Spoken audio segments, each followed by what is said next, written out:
Hey y'all, today we're making 3 easy chocolate candies.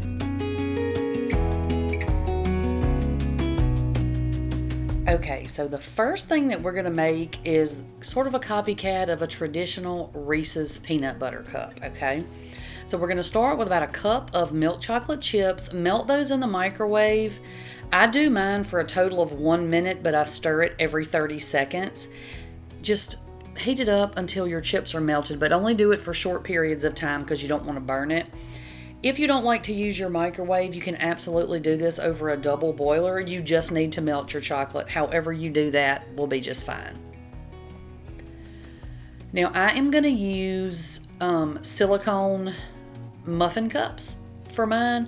I just find that anytime I'm working, especially with chocolate like this, it is so much easier to get out of a silicone mold, whatever kind of, whatever you're making. Silicone is just so easy to remove stuff from. So I'm adding in here about, not quite a tablespoon. That is a tablespoon I'm using, but I mean, clearly it's not a measuring tablespoon and I'm not filling it all the way up. You just want a little layer of chocolate in the bottom of each of your muffin cups. So however much you want to add. If you look at mine at the end when I cut them open and you think it's too much chocolate on the bottom, then don't add quite as much. Or if you like a whole lot more, then you can add a whole lot more. It actually would be really good if you had some of the little mini muffin cups, and then you could make sort of like just the little bite-sized pieces. Those would be really good too.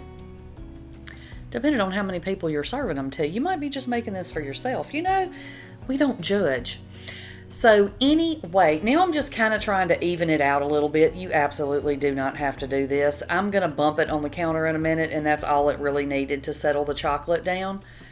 Don't worry, all of the printable recipe links will be in the description box for y'all as usual. And I am in the process of trying to go back on my older videos and add printable recipes to those too. But it's taken me a long time, y'all. So I will get it done eventually. Just bear with me. So put those in the freezer for about, 20-30 minutes. You just want the chocolate to set up. So however long that takes, that's how long you need to leave it in there. So the next thing that we're going to make is white chocolate peanut butter cups. Because if we're doing milk chocolate, why not do white chocolate? I like white chocolate better than milk chocolate or, the regular chocolate. So I just had to do these. Plus, somebody in my house is a lover of white chocolate too. So we just thought, you know what? We'll do half milk chocolate and half white chocolate. So melt those the exact same way that you did the other ones. 30 seconds, stir it up, do another 30 seconds. Mine are done after 2 rounds, but yours may need a little more. They may need a little less. Just learn your microwave after you do things like this, and then you'll know for next time. Just kind of watch them the first time if you've never done it. So now we're just doing the same thing. We're scooping, a little less than a tablespoon of our white chocolate down into those muffin cups. And don't stick those bowls in the sink yet because we're going to use those again. No sense in dirtying up extra dishes or having to take the time to wash things. Set them over to the side and we'll use them again in just a minute. So bump that one on the counter too, and then it's also going to go into the freezer until it sets up. You can also just stick this in the refrigerator to set up or just leave it on your counter if you have that kind of time. The freezer just goes a lot faster, so that's why I do it. All right, so now we're going to make the peanut butter center. So you're going to take 2 tablespoons of unsalted butter, and you're going to melt those in the microwave. And then we're going to use some creamy peanut butter. If all you have is crunchy, use it. You'll just have crunchy Reese's. It'll be fine. And I am using this out of a big old tub from the grocery store because I have used up all of my homemade peanut butter. So I haven't had time to make any more. And because I'm leaving in just a couple of days to go on a cruise, I didn't want to make some and then have it sit there and nobody eat it. So store-bought it is. But you can definitely use homemade peanut butter for this. So go ahead and scoop out your half a cup of peanut butter. Do that while your butter's melting. Then once your butter's nice and melted, pour that right over into your peanut butter and stir it up really good until you get your butter and your peanut butter really good and combined.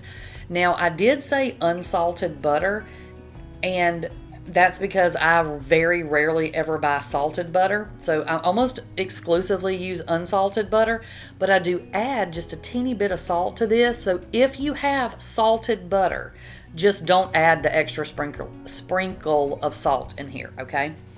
So now I'm going to add just a little vanilla, maybe half a teaspoon. I just like the extra flavor that it gives. And then just that little pinch of salt. Again, because my butter is unsalted. But if you have salted butter, leave the salt out. You don't need to add extra. So stir that up until it's all nice and combined. You know, get your salt all mixed in there. Then we're going to add the powdered sugar. Now, y'all know I make my homemade powdered sugar. That's why it's in a Ziploc bag. We're going to need 3/4 of a cup of powdered sugar, but you don't want to add this all at once because it's going to be very stiff as you mix it in. And if you add it all at once, it just feels like it takes forever to get it mixed in. So I add 1/4 of a cup, mix that up. Then I add another 1/4 cup, mix that up. Do it however you want to, but for me, this is the easiest way to do it, where it's easier to mix and you don't end up with powdered sugar in too many places. You know, sometimes powdered sugar does what it wants to, but if you mix it in little by little, it usually is quite a bit easier.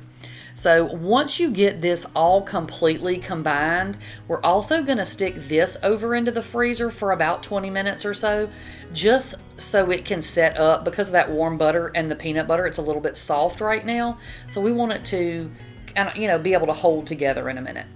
So once everything is set up and good to go, we're going to take our chocolate out of the freezer, and you're going to take, this is a tablespoon measuring spoon, and I don't fill the whole thing up, so it's a little less than a tablespoon is what I'm using.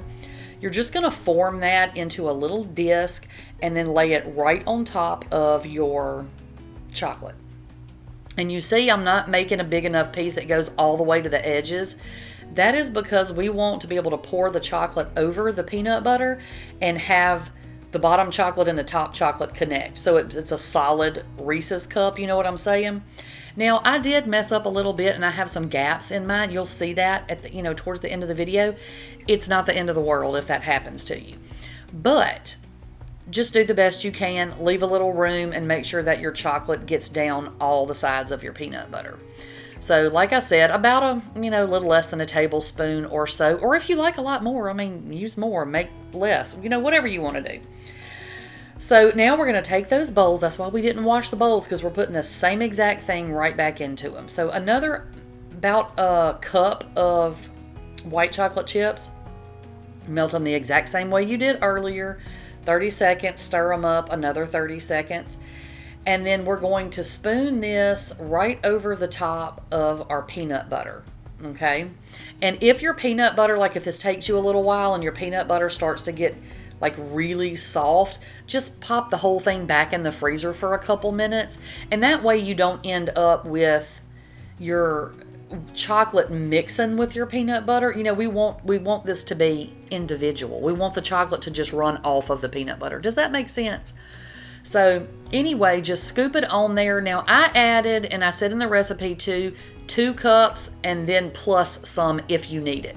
I did end up needing a tiny bit more white chocolates, because y'all know I'm notorious for not measuring stuff, but it's fine. If you need a little more, just make a tiny bit more until you get everything covered like it needs to be.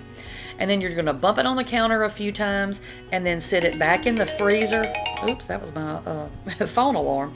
Back in the freezer or the refrigerator to set up until your chocolate's completely set. And then we're going to do the same exact thing with our milk chocolate. I had to think about what it was for a minute. And you could also do, if you wanted to do these like for a holiday, a party, whatever, you can add sprinkles to these, but make sure that you add the sprinkles on like right after you add the chocolate, because the chocolate starts to set up fairly quickly.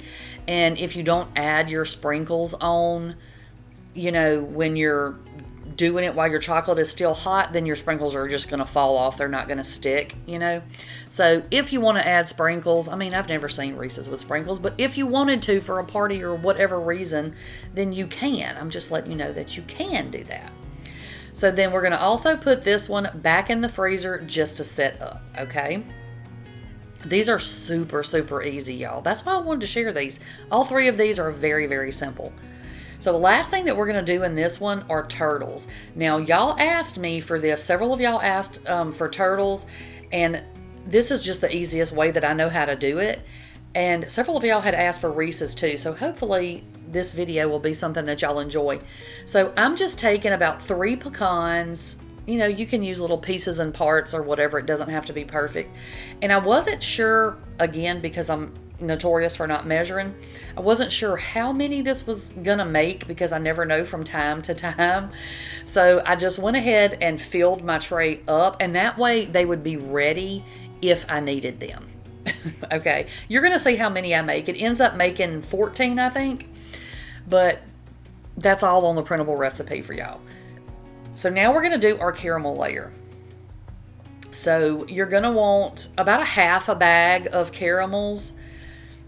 If you prefer the caramel bits, which I do love to use those a lot, but I didn't have any, and I did have this bag, then you can also use the caramel bits. Either one will work just fine, but you don't want to use like a loose caramel, like a caramel syrup, because that's just going to run off. It's not going to harden up like it needs to. So it needs to be either, you know, like these caramel wrapped caramels or like the caramel bits. And then we're going to put these, make sure you unwrap these, y'all. I feel like I need to say that. We're going to put these in the microwave just like with the chocolate chips. We're going to melt these 30 seconds at a time, stirring every 30 seconds until it gets melted. Now you see how thick that still is? Mistake number 1. It was too thick. But I was like, no, it'll be fine. It's not. I needed to heat it just a little bit more, and you'll see the difference in just a second. That's why I wanted to leave this in here, because I started out thinking, oh, well, I'll just use 2 spoons and I'll scrape this. Well, no, it just stuck to the other spoon because it wasn't melted enough. Okay, it just wasn't melted enough. So make sure it is melted enough, or you're going to have to do this, which is a nightmare. It's a nightmare. So I was like, yeah, this ain't going to work for me. So I just heated it back up a little, and you see how much looser that is, and now I can just kind of pour it right off of the spoon. And if you need to reheat these as you go along, because the caramel sets up a lot faster than the chocolate does, so if you get halfway through and your caramel's too hard to work with, just pop it back in the microwave for 10 or 15 seconds and it'll be fine. Now, this is a teaspoon I'm using. I'm just putting a big blob of it on there. You just want to make sure that it's touching all of your pecans, and that way they all stick together. You know, the piece of candy will hold together. Now, I'm not doing chocolate on the bottom of mine, but you absolutely could just pick these up and roll them in chocolate if you wanted to. I chose not to do that, but you can do that if you want to. You'll see how I do mine. So you're just going to keep going. I just went until I ran out of caramel. And like I said, I ended up not having enough caramel to do this many. So I just picked my pecans up and put them back in the bag. It's not a big deal. It's perfectly fine. So like I said, what is that? 4, 8, 12, 13, 14. Yeah, this made 14. So you're going to let these sit in the freezer for just a few minutes, maybe 15 minutes. We want that caramel to completely harden back up because we don't want it to melt off when we add our chocolate, okay? So once your caramel is completely set, you're going to use that same bowl with the chocolate that you used before. Add about a cup or so of chocolate chips. 30 seconds in the microwave, stir it up, another 30 seconds in the microwave, mix it up until everything is completely melted. And then I'm just going to spoon this chocolate right over the top. And you can completely cover them. You can leave it just like a blob of chocolate on top, just like you see some of them before I, spread it out. You can do these however you want to do them. And if you wanted to make tiny ones, you could do 1 pecan, a tiny little dollop of caramel, and a tiny bit of chocolate. If you wanted to, you can. The best thing about a lot of these things is you can really make them however you want to make them. I'm just showing you the way that I do it, and then just go from there. But that is those. Then you just need to let those sit until they set completely up. So these are our turtles. They are so good, y'all. But I will give you this little piece of advice. Don't store any of these in the refrigerator because the chocolate gets really hard, and in those the caramel gets really hard. and they're much more difficult to eat. So if you want them to be more kind of an authentic, you know, like what you buy at the store kind of situation, just store them in an airtight container on your kitchen counter. And, you know, I'm going to tell you about a week, but honestly, if it ain't moldy, we eat it. I'm just telling you, that's how it works around here. All right, well, I hope that y'all enjoyed this video. That's all that I have for y'all today, and I will catch y'all on the next one. Bye, y'all.